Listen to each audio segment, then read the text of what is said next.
من الشیطان الرجیم بسم اللہ الرحمن الرحیم الحمد للہ رب العالمین الصلاة والسلام علی اشرف الخلق محمد وآلہ الطیبین الطاہرین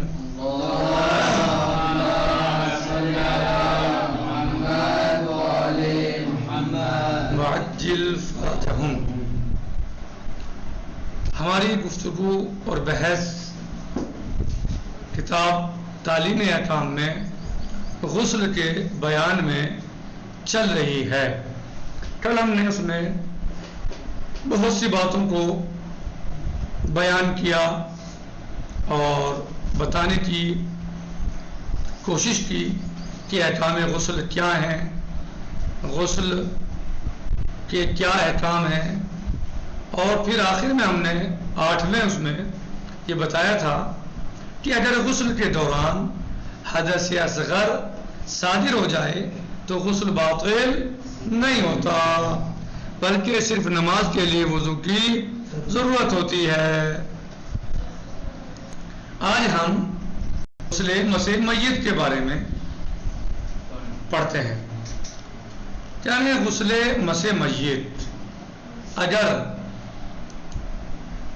اگر کوئی انسان اپنے جسم کو کسی ایسے مردے سے جس کا جسم ٹھنڈا ہو چکا ہو اور اسے غسل بھی نہ دیا گیا ہو مس کرے تو اس پر غسل مسح میت واجب ہے۔ دیکھیے، غسل میت یعنی جس وقت پر انسان کے جسم سے روح نکلتی ہے تو کچھ دیر تک، تھوڑی سی دیر تک اس کا جسم گرم رہتا ہے۔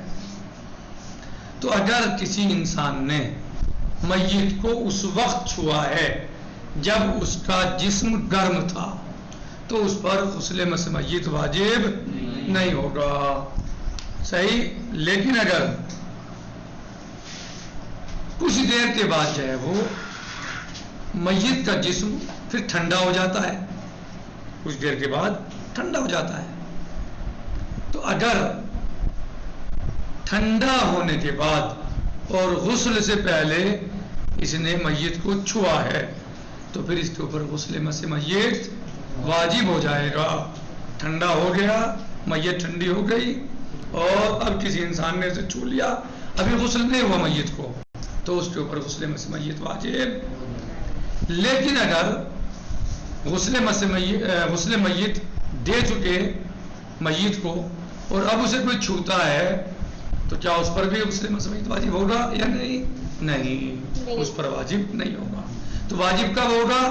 کہ روح نکلنے کے بعد، ٹھنڈا ہونے کے بعد اور غسل سے پہلے، اور غسل سے پہلے، ٹھنڈا ہونے اور غسل کے بیچ میں اگر کوئی اسے چھوتا ہے تو اس پر غسل مسح میت واجب ہو جاتا ہے۔ بدن کرنے سے غسل واجب نہیں ہوتا۔ چند مقامات ایسے ہیں، چند جگہ ایسی ہیں جہاں پر اگر میت سے جسم تو پھر اس سے غسل مسح میت واجب نہیں ہوگا۔ وہ کون سے مقامات ہیں؟ نمبر 1،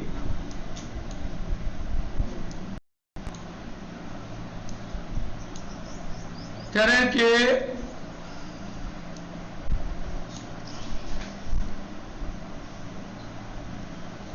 اگر کوئی انسان، جی نمبر 1، وہ شخص جو میدان جہاد میں شہید ہوا ہو بشرطے کہ اس نے میدان جنگ ہی میں جان دی ہو، یعنی اس کی روح میدان جہاد میں پرواز کر گئی ہو، تو اگر ایسا انسان ہے تو پھر اس کی میت کو چھونے سے غسل مسح میت واجب نہیں ہوگا۔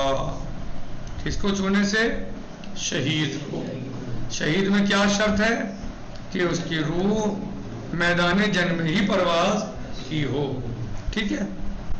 ہر شہید کو نہیں، بلکہ جس کی روح میدان جنگ میں پرواز کی ہو۔ نمبر 2، جس مردے کا بدن ٹھنڈا نہیں ہوا ہے، جس مردے کا بدن ابھی گرم ہے، ٹھنڈا نہیں ہوا ہے، اس کو چھونے سے بھی غسل مس میت واجب نہیں ہوگا۔ نمبر 3، جس مردے کو غسل دیا جا چکا ہے اگر اس کو چھوا جائے تو اس سے بھی غسل مس میت واجب نہیں ہوگا۔ ٹھیک ہے۔ نمبر 3، اب آئیے، یہ چیز اس میں ان مقامات کی بات تھی کہ جہاں پر مردے کے بدن کو مس کرنے سے غسل مس میت واجب نہیں ہوتا۔ اب نمبر 3، غسل مس میت غسل جنابت ہی کی طرح کیا جائے گا۔ صرف فرق یہ ہے کہ اس غسل کے بعد اگر نماز پڑھنا چاہتا ہے تو وضو بھی کرنا ہوگا۔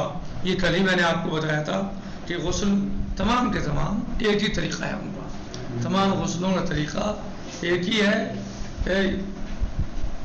صرف نیت کا فرق ہوگا، طریقہ سب کا ایک ہی ہے۔ فرق یہ ہے کہ غسل جنابت کے بعد آپ کو نماز کے لیے وضو کی حاجت اور ضرورت نہیں ہے، آپ وضو نہیں کریں گے، لیکن باقی غسلوں کے بعد آپ کو وضو بھی کرنا ہوگا اور اس کے کچھ احکام۔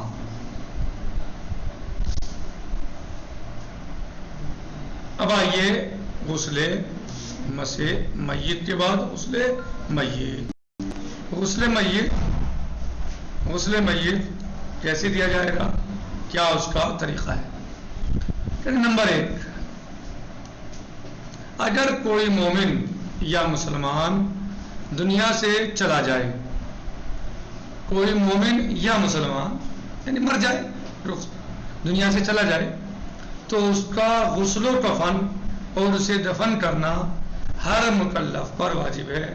مکلف یعنی ہر اس انسان پر واجب ہے، مسلمان پر، کہ جو بالغ اور عاقل ہے۔ لیکن اگر کسی نے اس فریضے کو انجام دے دیا ہے، کسی ایک نے انجام دے دیا، 2 نے انجام دے دیا، 4 نے انجام دے دیا، تو باقی افراد سے اس کا وجوب ساقط ہو جائے گا۔ ٹھیک، اگر کسی ایک نے اس کو انجام دے دیا تو اس کا وجوب ساقط ہو جائے گا۔ سمجھ میں آ گیا؟ اگر کوئی مومن انسان مسلمان مر جائے تو اس کو غسل و کفن دینا اور اسے دفن کرنا ہر مکلف پر واجب ہے، یعنی ہر بالغ و عاقل مومن پر واجب ہے کہ اسے غسل دے، کفن پہنائے اور دفن کرے۔ لیکن اگر کسی ایک نے بھی انجام دے دیا تو باقی سب سے ساقط ہو جائے گا اور اسے واجب کفائی کہتے ہیں، اسے واجب کفائی کہتے ہیں، یعنی جس کو ایک انجام دے دے تو باقی سب سے ساقط ہو جائے۔ نمبر 2، میت کو 3 غسل دینا واجب ہے۔ میت کو کتنے غسل دیے جائیں گے؟ 3 غسل دینا واجب ہے۔ اول، بیری کی پتی سے ملے ہوئے پانی سے، جسے آب سدر کہا جاتا ہے۔ آب سدر یعنی بیری کے پتوں کے ملے ہوئے پانی سے، یعنی پانی میں کچھ تھوڑے سے پتے ملائے جائیں جس سے کہا جا سکے کہ آب سدر ہے، اس میں بیری کے پتے ملے ہوئے ہیں، اس سے غسل دیا جائے۔ سب سے پہلے میت کو صاف کیجئے، نہلائیے، دھلائیے، صاف کیجئے، اس کے بعد پھر غسل شروع کیجئے۔ تو غسل سب سے پہلے بیری کے پتوں کے پانی سے ہوگا۔ دوسرے، آب کافور سے ہوگا۔ آب کافور وہ پانی جس میں کافور ملا ہوا ہو۔ نمبر 3، خالص پانی سے، تیسرا غسل خالص پانی سے ہوگا۔ ٹھیک، سب سے پہلے بیری کے پتوں کے ملے ہوئے پانی سے، دوسرے کافور کے ملے ہوئے پانی سے، تیسرے خالص پانی سے میت کو غسل دیا جائے گا۔ نمبر 3، غسل میت غسل جنابت کی طرح ہے۔ غسل میت بھی غسل جنابت کی طرح ہے، اور احتیاط واجب یہ ہے کہ جب تک ممکن ہو میت کو غسل ترتیبی دیا جائے۔ غسل التماسی نہ دیا جائے. یعنی غسل جنابت کی طرح کیسے ہے؟ نیت کے بعد سب سے پہلے اس کے جب غسل دیں گے بیری کے پتوں کے پانی سے تو اس کا کیا ہوگا؟ سب سے پہلے سر و گردن دھویا جائے گا جیسے غسل جنابت میں کرتے ہیں. پھر دانے حصے کو دھویا جائے گا، پھر بائیں حصے کو دھویا جائے گا. صحیح. پھر آب کافور سے بھی اسی طرح، پھر آب خالص سے بھی اسی طرح. آب خالص یعنی وہ پانی جس میں کوئی چیز نہ ملی ہوئی ہو، مطلق پانی سے، بالکل خالص پانی سے. ٹھیک. تو یہ مطلب ہے اس کا کہ غسل میت بھی غسل جنابت کی طرح دیا جائے گا، یعنی یہ مطلب ہے اس کا. ٹھیک ہے.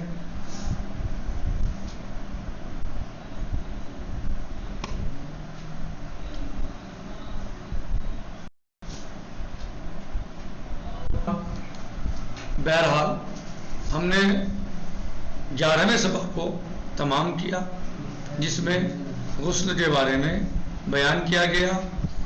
صحیح. غسل میت کے بارے میں، غسل میت کے بارے میں اور دیگر چیزیں.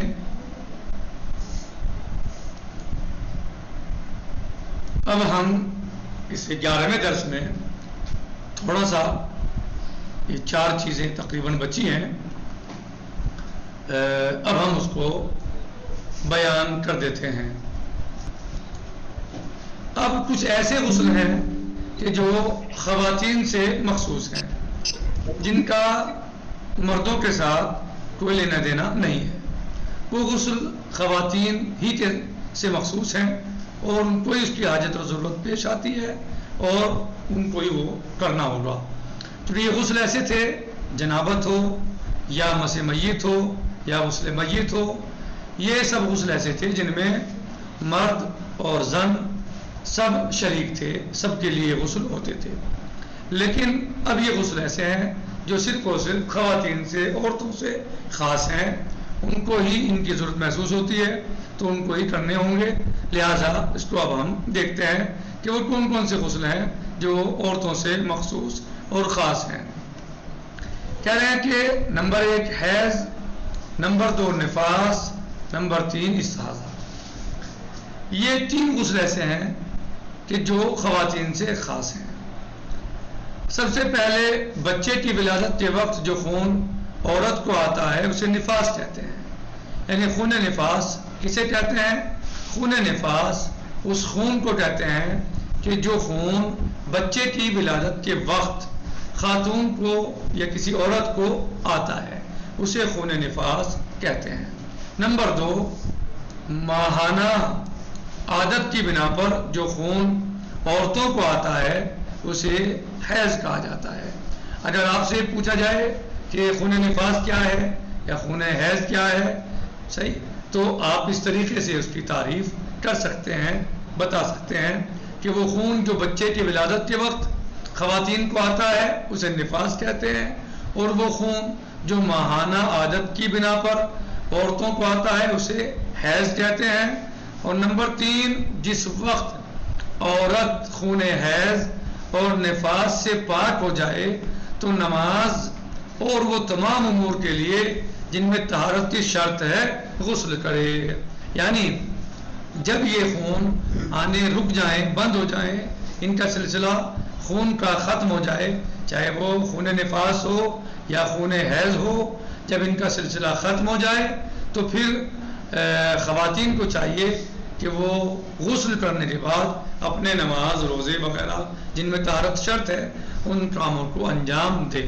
ان کی تفصیل کے لیے جو تفصیل کے دروس ہیں یا جو کتابیں ہیں ان میں رجوع کیا جا سکتا ہے کہ مثلا ان کے صفات کیا ہیں، کس طریقے کے یہ ہوتے ہیں. بہرحال یہ اس کے لیے ان کتابوں کی طرف رجوع کیا جائے یا دروس کی طرف جہاں پر ان کی تفصیل بتائی گئی ہے، کیونکہ اس کی بہت زیادہ تفصیل ہے دیگر کتابوں میں.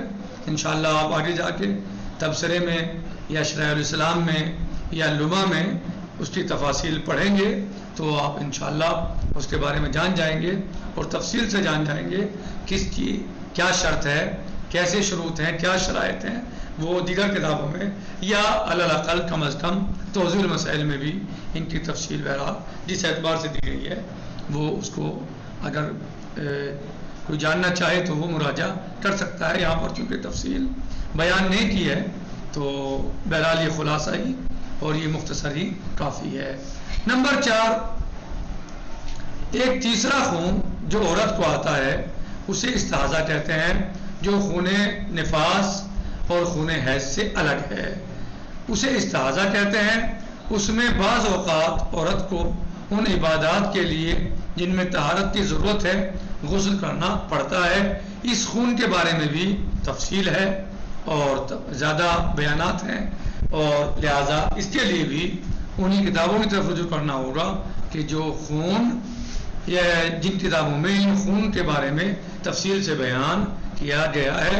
یہاں پر ہمیں تفصیل کی حاجت نہیں ہے کیونکہ یہ اس کتاب مختصر ہے اور مختصر طریقے سے اس کتاب کو لکھا گیا ہے.